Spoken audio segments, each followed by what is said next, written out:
guys, so today's video is about the studio Backlot tour at Universal Studios Hollywood. It was actually my first time there.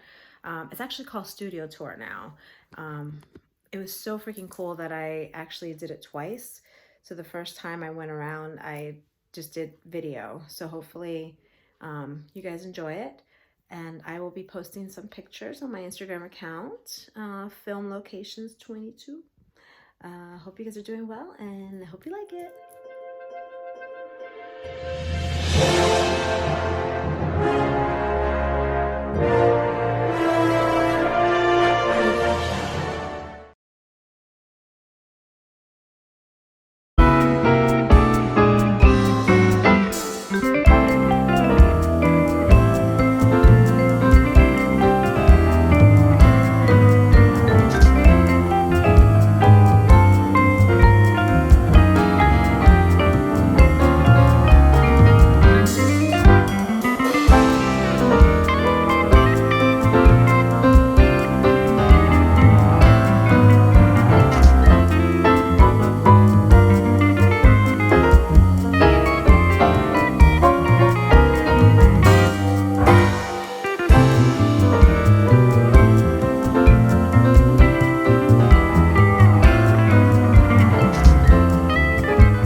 I love it. Welcome everybody. Entrance will be straight ahead. Got a 20-minute wait. Which isn't too bad. Remember though, the tour doesn't last about 45 minutes to an hour. So pretty big studio out here in the valley. We're also celebrating the 55th anniversary of the studio tour. Fanfare, yeah! I'm 55 years old today. It happened so fast. So to celebrate the 55th anniversary, I'm going to try and make this tour 55 times more fun than it usually is. And that's hard to do because it's a really good tour. So I've decided to beef it up. I'm going to bring on as many celebrities as possible. Now the first celebrity I'm going to introduce you to is a big deal. Okay, so I need everybody to stay in your seats. A few safety rules. I'm so sorry, that's embarrassing. I'll get it to you, Jimmy, at the end of the tour. Okay, let's get the safety rules out of the way. How about that? So the voice films in front of a live studio audience. And as we come to the end of our Universal Studios timeline, showing you our growth as a studio, ending with Green up there to your left. Our most recent Academy Award winner, that was for Best Picture, they won last year. We're going to step foot into our studio. So to your left, here's one of our main entrances, the blue gate there. It's where actors, writers, directors, and producers come to work every day. I do have to give Kelly Clarkson a lot of credit. She does judge on The Voice, and she also, at the same time, has her own talk show that films on the front lawn as well. So if you haven't seen the Kelly Clarkson talk show, get on it, folks. It's really cool. You have to be careful because there is a lot of filming, like I said, and a lot of the filming on the front lawn is actually going to happen inside of these sound stages to your left. The reason we call these buildings sound stages is because they are 98% soundproof. So what I'm looking for are these little red lights to your left. Those are called wigwag lights. That's a set for Superstore. You can see a little bit up to your left. These wigwag lights, when they're recording, they're going to turn those on. That lets me know to zip it because my voice is a part of the 2% of sound that can actually interrupt their production. So keeping a pretty close eye. One to your left, you would see the inside of the Superstore set. You would see like the electronics department, the break room. Most of the times when you see an actor inside of a house or an apartment or a Superstore, that inside is going to be done on a soundstage, whereas the outside is actually located somewhere else, in this case on a parking lot on a different part of our lot. But you are seeing the second phase of production. You are seeing what Superstore is doing when it's filming with all of these trailers. See, it takes a lot of work to make a movie or a TV show happen. There are actually 3 phases of that process. The first phase is pre-production, paperwork phase, basically. The second phase we just saw is the production phase. That takes a lot of people to come out and film and costume and produce as they record. And the third phase is post-production. That can happen here to your left in this post and media operations house. Post-production is basically where we make sure it looks good and sounds good before you enjoy it. That's also where we're going to add in our computer-generated imagery if we have to do that. Although I will say, computer-generated imagery has become pretty advanced, and now some movies are able to add that in while they're filming. The new movie Gemini Man from Ang Lee, starring Will Smith, was able to add in the computer-generated imagery in the second phase while they were filming, which is cool. That's thanks to Weta Digital, who they worked with. We'll talk a little bit about Weta later. The reason I brought up Gemini Man is that it's not a Universal movie, but I like to talk about it because here in Hollywood, everybody works together. Any production company can rent an office or a soundstage or a piece of our backlot to make its films. Now, of course, Universal still uses these sets for TV shows and movies. I mean, Soundstage 44 to your right-hand side, you have seen that in The Good Place. They filmed in there, starring Ted Danson. Now, you've also seen The Good Girls, starring Mr. Hendricks. Homeland is in there today. So, a lot of work happens on those sound stages. But, you know, you can also rent offices to your left. These buildings are offices. I know they don't look like a traditional office, you know, kind of boring and drab. These are where production companies will rent out bungalows to kind of come up with the next big movie or TV show. Very glamorous sounding. Basically, production companies like Elizabeth Banks Production Company, Brickhouse Productions, they'll rent an office from us and they'll produce movies. So the movie they're producing right now, we also have Illumination Entertainment on our lot. They brought you the Despicable Me franchise. They brought you Sing, Secret Life of Pets. Basically, in their office, this is where that first phase pre-production is going to happen. They approve their scripts, they hire their directors, they find caterers who have the best burritos in town. All of the important stuff gets done before they start filming, because when you're working on a TV show, like Will and Grace, which is filming to your left today, Soundstage 22, you only get about 7 to 8 days to make that show happen per episode. So you got to make sure it's all planned out in advance, which is why the second story of this soundstage is the writer's room for Will and Grace, so that they can continue writing episodes while they're filming. It does get a little more difficult when you're working with a live show like America's Got Talent, which does film inside of Soundstage 23 to your left. And even more difficult when you work with a live event like Hairspray Live, that also filmed to your left in Soundstage 23. Hairspray Live, basically we wanted to perform the musical Hairspray and broadcast it to you all in one night. So we actually turned that soundstage into some of the characters' homes, the inside of their home, Baltimore, or the Backlot. Now, as you can see here on your screen, the Backlot is different from the front lot because this is where we do the big stuff, the outside exterior filming on a large scale. We call this our metropolitan sets because, as you can see, it can be turned into any big city in the world. Baltimore circa 1960, or upstate Buffalo, New York circa the early 2000s, like it was in Bruce Almighty. Up to your left. Inside bad, outside good. Inside bad, outside good. You will notice that Jim Carrey in this scene is surrounded at the drop of a hat. We can unplug the street lights and replace them with stoplights and parking meters. The fronts of these buildings are made out of materials like balsa wood and plaster, so we can change those around. And you'll also notice there's not a lot going on inside of these buildings either. Most of the buildings that are backlot are called facades, meaning false fronts, meaning we really only have to build the fronts and sides of these buildings because it's all the exterior stuff we're going to use for filming. In fact, this area was seen a lot in Fast and Furious Presents Hobbs and Shaw. Almost every stunt shot they did driving through a big city took place right here on the Metro sets. You've also seen this as New York City right here as well. Hey everyone, welcome to New York. I got my start right here in New York on Saturday Night Live. This is actually my old neighborhood. I once got mugged over there. An old woman, tough lady. This is my favorite hot dog guy. Hey. Talk about when I say all the people it takes to make a movie or a TV show. Look at all these people on your screen. Almost none of them are actors. This is something fun. The next time you're watching a movie or a TV show, think about it. For every 2 people you see on camera, there are at least 20 people behind the camera making sure those 2 sound good, look good, and get whatever type of food or beverage they could ever want. We have had a chance to work with some of the best people here on the Metro sets. You will be able to see those sets in American Ninja Warrior, Mondays on NBC. This is where the LA qualifiers take place. You can also see them, if you look to your left, in Halloween Horror Nights. If you guys come back for Halloween Horror Nights this week, there are 4 mazes on our Metro sets. You can walk around the same sets that have been seen in Captain America: The First Avenger and Dirty Harry. So our metro sets are always changing. In fact, our backlot is always changing. This creepy cave to your right was changed forever when Peter Jackson brought it into the 21st century by redoing King Kong.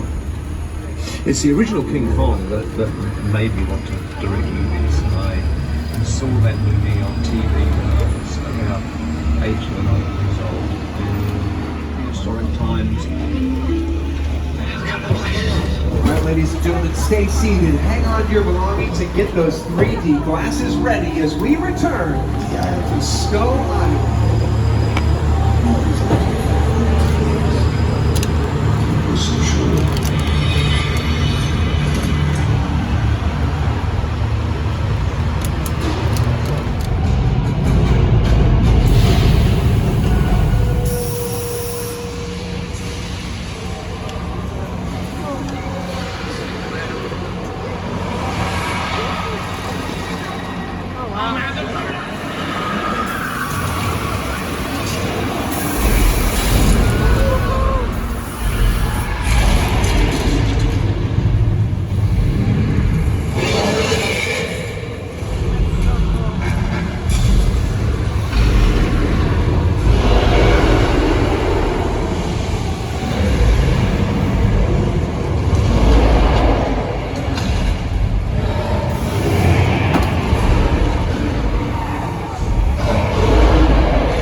How do you feel, folks? I feel so alive!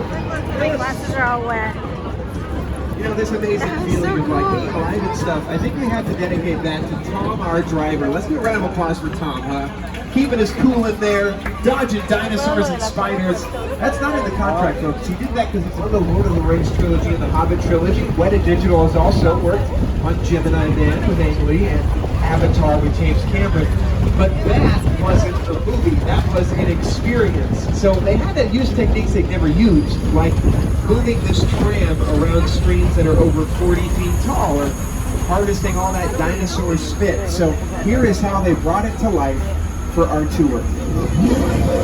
With a project like the studio tour, the audience is in the middle of the environment. They're looking in all directions, there's creatures coming at them, they're seeing Kong from this side and T-Rexes from the other side. Working on a movie, we always know what people are looking for, they're looking for shots that we're working on. Here you have to take into account that people are looking in all directions. Also, one of the things about this ride, unlike the movies that we're used to working on, there's no cuts, because it's one giant shot. This tram that's driving along through Skull Island is where the camera's from. This ring represents where the screen is 10 meters away.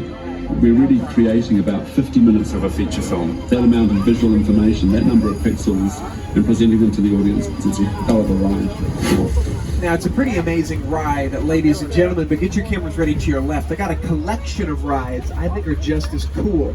I'm talking about my favorite rides here at Universal Studios, the cars.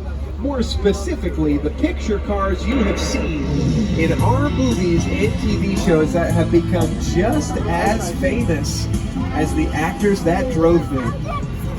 I promised you celebrities, I'm not messing around. I love picture cars. You know, it's these picture cars that sometimes really help bring the movie to life. I mean, the Flintstone cars help me believe in bedrock. The Fast and Furious cars made me feel like I was right there in the middle of a street race. But it doesn't necessarily mean all of these cars have to work. In fact, some of the cars to your left don't even have working engines in them. A great example is this tank here from Transformers. That is made almost entirely out of wood. It does not have an engine in it. because what they needed was to light it on fire and set it up and make it look really, really good on the streets as all these robots were fighting. That's what that tank was for. So to build a tank out of steel with an engine in it wouldn't have worked for them at all.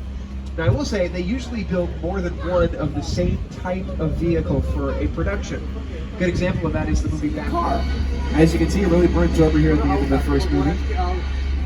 Now we're going to burn some rubber as well. We're going pretty fast to a small island off the coast of Costa Rica. Welcome to Jurassic Park. Whoa, wow, geez, Tom, that was fast. Welcome to Isla Nublar, folks. We are all the way off the coast of Costa Rica instantly. My God, you warned me. I need to get my passport stamped.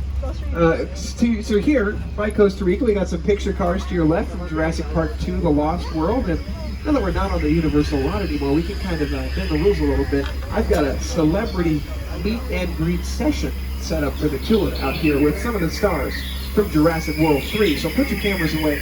We're going to get a little taste. How cool, how cool. You are going to want to take a selfie as well with the Spinosaurus. She looks very happy. Oh, no. That's what I have to say. So watch out for that. Oh, I do have some exciting news from Jurassic World 3 as well. They announced this a couple weeks ago that Laura Dern, Sam Neill, and Jeff Goldblum are going to be reprising their characters alongside Chris Pratt and Bryce Dallas Howard for the third Jurassic World movie, which is the first time all three of those characters have been in the same movie since Jurassic Park, which is really cool. Park in LA and rain don't happen very often. So we had to figure out, how do we change the weather patterns around our lot? How can it be sunny in the San Fernando Valley and raining on the backlot? Like, look, Mexico to your left looks like they just had a rainstorm. So we need to figure out how to manipulate that. Luckily for us, I think we're actually on the tail end of this storm. I was checking the radar, the backlot radar. It's saying it is moving over the hill to your left. So the good news is we're not supposed to drive through any sort of storms, but this is moving out of the way. You have nothing to worry about. Well, it is raining. That's not ideal. Okay, I probably should have said this first. Just so you know, if you're sitting in a blue seat, ladies and gentlemen, congratulations, you are in a slash seat. You might get wet. Because all the seats on the train, except for the wait a minute. Sorry about that. So if I were you, I would keep an eye there to my left and watch my camera, because it's the most water I've ever seen in Old Mexico. Oh, my God. Watch yourself, watch yourself.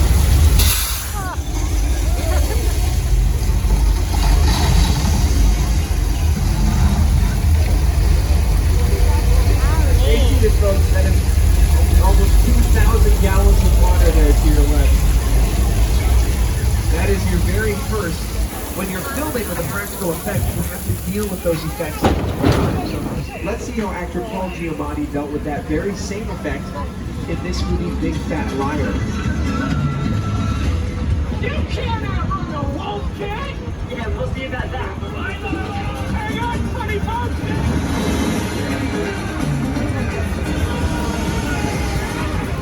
To be fair, he and his stuntman handled that very well.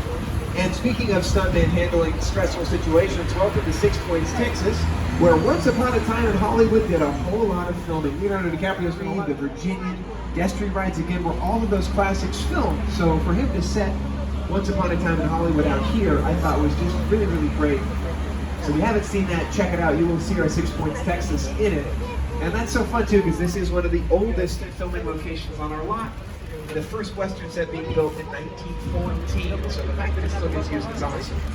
This does also mark the halfway point in the tour, just to let you know we are about halfway done. So whenever, we still are on private property, if you drop something over the side or have to use the restroom, please don't jump off the tram. That's my job, just grab that red cord so I can help you out. And if I'm being very honest with you, I would not want to jump out here at all. This lake to your left is a pretty dark history. That's where the creature from the Black Lagoon used to take all of its victims. Right there. So don't get out unless you want to hang out with that guy. He's not even the scariest monster on the lot, actually. We're the reason you can't sleep at night. We brought you monsters like Dracula, the Wolfman, the Mummy. We wanted those monsters in an exotic location. So we built Little Europe, which we're going to see. This was designed to look like any European city in the world. Here it is as in Frankenstein, looking very creepy. It looks a lot less menacing right now, though, because The Good Place also used it for its exterior filming, starring Kristen Bell, Ted Danson, and Kristen Bell. This location, the afterlife, come on. I have never ever seen this. You're in the good place. I'm not supposed to be here. As you guys are enjoying this Good Place scene, I will let you know that I'm going to be getting off the microphone very soon for the show Home and Family. So keep your cameras to your left. You can watch Home and Family do some filming very soon. Also, don't forget to check out The Good Place for the final season is coming out on NBC.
Ladies and gentlemen, we're going to sneak inside of our soundstage. Please stay seated and hang on to your belongings. You may recognize this soundstage from the TV show.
About 2 minutes to tear apart with the push of the big red button. And I gotta give folks credit. They were able to use both aspects of that soundstage. Not only did they film on it like you saw, but they also incorporated those same effects in the episode, which is really cool. Check them out right here.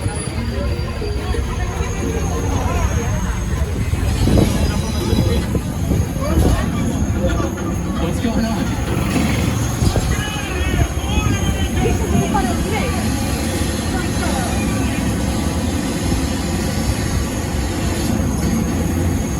Pretty cool stuff. Look at all those memories we just made right here on the screen. Let's make some less stressful memories. Everybody stay seated and hang on to your belongings. We're heading to Amity Island to your right. This is recreated from where the movie Jaws filmed, okay? Jaws did not film out here. We have nothing to worry about, okay? This is just what Martha's Vineyard looked like. Oh, you're pointing at some of the antique shops out there? They're going to see what they're doing. Towards the boat, he's going to swim. Kick your legs, George. Kick your legs. All right, everything's fine. For all the children on board, George is just sleeping forever. Please don't panic. We have been training for this moment for like 5 movies. Okay, so first and foremost, stay quiet, seated, and we're going to keep an eye on that yellow barrel to your right. See, now that's got some shark bait on it. We know where you are. As that barrel comes towards the trend, you know. No. Okay, keep an eye on that barrel. I'm going to take care of this. Hello, yes, this is Garrett. Yeah, everything's on fire. Can we get someone over here to Amity Island? This is not. No.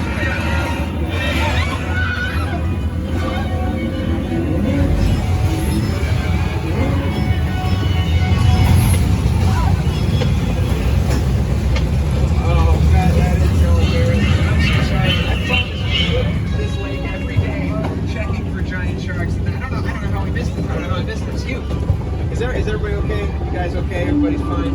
I'm sorry. No, thank you for the thumbs up. That's scary stuff. It's scary. I get it. I mean, when I met my first celebrity, I was also terrified. Didn't know what to say. And it's even more difficult when the first celebrity you meet is a giant man-eating shark. I totally get it, you know? And make no mistake, that is a celebrity there to your right. His name is Bruce. Great actor. Great shark actor. Look at him. Only shark in the known universe that can swim backwards. That's the kind of work ethic that Bruce brings this day of filming. Steven Spielberg's shark, also named Bruce, sank to the bottom of the Atlantic Ocean. That was on the first day. Mr. Spielberg had so many issues with his mechanical shark while filming Jaws that they had to move the release date of the movie from the holiday season when they really wanted it to come out all the way to the next summer, which worked out really well because Jaws became the world's very first summer blockbuster. All thanks to their malfunctioning mechanical monster, and of course the amazing work by Spielberg and his team to make that movie. And although the original Jaws did not film here to your left, this area has still seen a lot of amazing filming. A Good Place Season 3 filmed over there. And you'll also notice that Cabot Cove is painted on the side of the boathouse to your left. That's from this television series, Murder, She Wrote, that turned that into Cabot Cove, Maine for most of its episodes.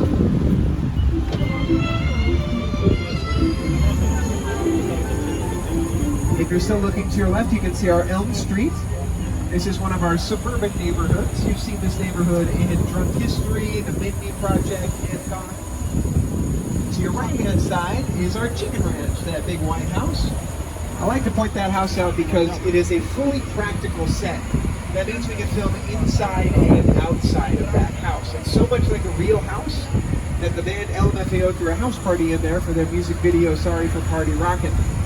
Speaking of music videos, we're going to head down our Colonial Street where Smash Mouth's All-Star music video did some filming. So let's get our game on and go play. You may also recognize this street from Desperate Housewives. This is where the housewives call home as we drive through. You will notice that some of these homes are built a little bit smaller than maybe a regular house would be. That's because you don't necessarily have to show them as big to scale. In fact, some of the houses changed sizes. Jimmy Stewart spent a lot of time in one of the houses out here for his movie Harvey, and he's a lot taller than Eva Longoria, who spent time out here for Desperate Housewives, and they both occupied the same home. They actually had to shorten the house to match Eva Longoria so it didn't look like she was walking around a giant person's home. There's also not a lot of insides to these houses either. Just like our metro sets, most of the houses here on our Colonial Street are facades, meaning false fronts. And of course, like any good suburban neighborhood, it is a cul-de-sac as well. We're going to loop back around, let you take some more pictures. The reason we made this a cul-de-sac is we don't want you to see any intersections when we're filming. We want this neighborhood to look a lot named for the Munsters. You've also seen this neighborhood in Casper the Friendly Ghost. That's the house I was talking about, by the way, the beige one here. That's where Jimmy Stewart lived in the movie Harvey, and Eva Longoria lived in Desperate Housewives. But here, of course, is the neighborhood in all of its glory. Elleville, Casper the Friendly Ghost, the Burbs.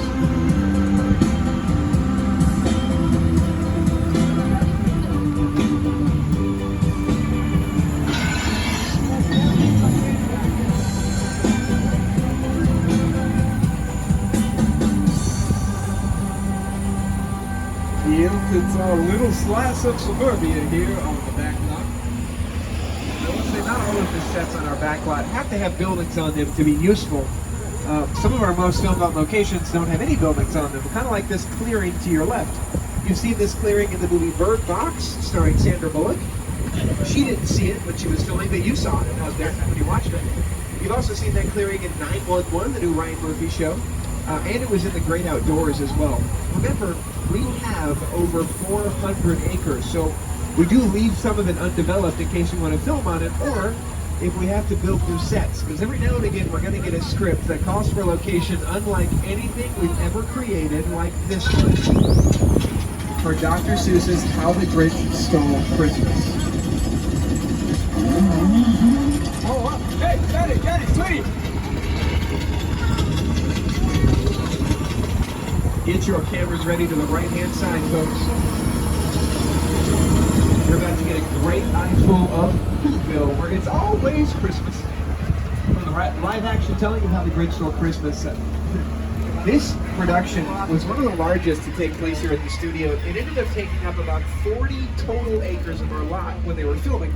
That meant 11 sound stages on our front lot and big pieces of our back lot, which is why the Who's had to share their patio furniture with a local small business owner, Norman Bates. Here's his business, the Bates Motel. His home on the hill, the Psycho House there.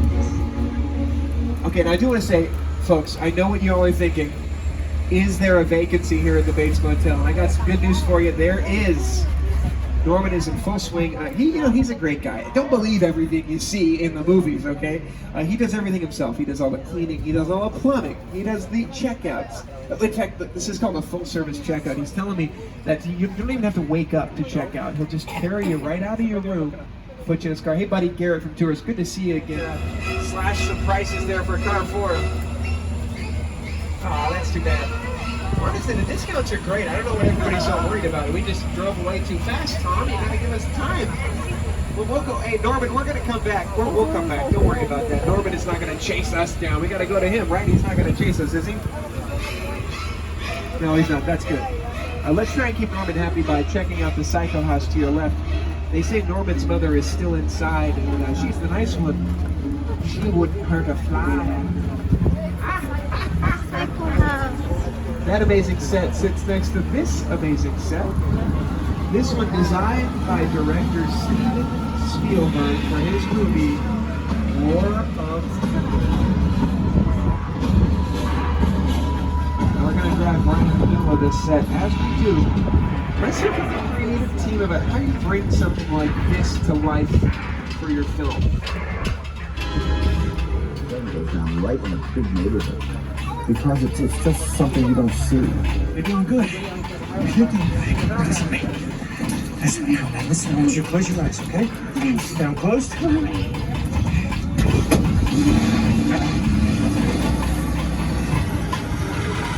Robbie, get in. Get in. One of the most amazing things about this set is the airplane to your left. That is a real airplane that Steven Spielberg purchased just to make the movie War of the Worlds. It's so real that the LAPD will train their rescue dogs on it every now and again. This does also mark the 10-minute warning for the end of the tour. We are about 10 minutes from the end, so just remember, if you drop something over this side or have to use the restroom, to stay seated. You still are on private property. Just grab that red cord so I can help you out. That's not the only airplane that's been on this part of the lot. The movie Sully, starring Tom Hanks, did a lot of filming in front of that blue rectangle to your right. They filmed scenes like this. Evacuate.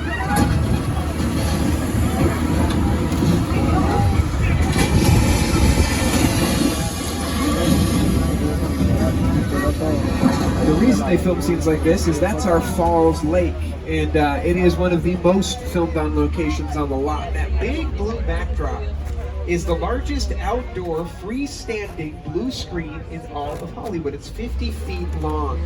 For the movie Sully, they built their airplane in the concrete basin there. They filled it with water. Then, anything that is green or blue on camera, we can replace it with computer-generated imagery, so they layered in the sky, the city, and the rest of the Hudson River. And as we turn the corner, we're going to get a great look at the, we're supposed to go down that corner that way. What's going on? Everything okay, Tom?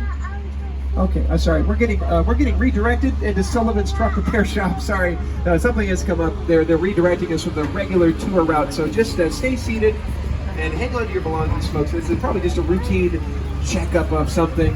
As soon as I know more, I'll let you know. Yeah. This is Garrett. What's going on? Oh, okay. All right, got it. A little update for you. We're gonna meet up with somebody in here. They're gonna give us some more information. So if you see any people, just kind of send them in my direction, so I can get the lowdown. What's going on? Oh, there. I guess this is Garrett Stewart. Actually, it's gonna be. You can tell the camera so we can all hear. My name is Roman Pierce. Pleased to meet you. My buddy Hobbs asked us to stash you from Shaw for a while. We brought you out. Alright, look guys, we're gonna keep Shaw from finding you, but to keep you safe, we need your help. We don't want the syndicate tracking us here, so put away your cameras and turn off your cell phones. One flash or one ringtone could give us away.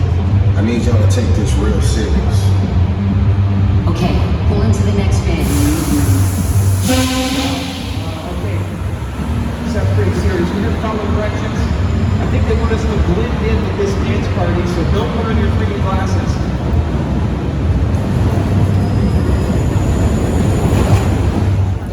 Enjoy that video.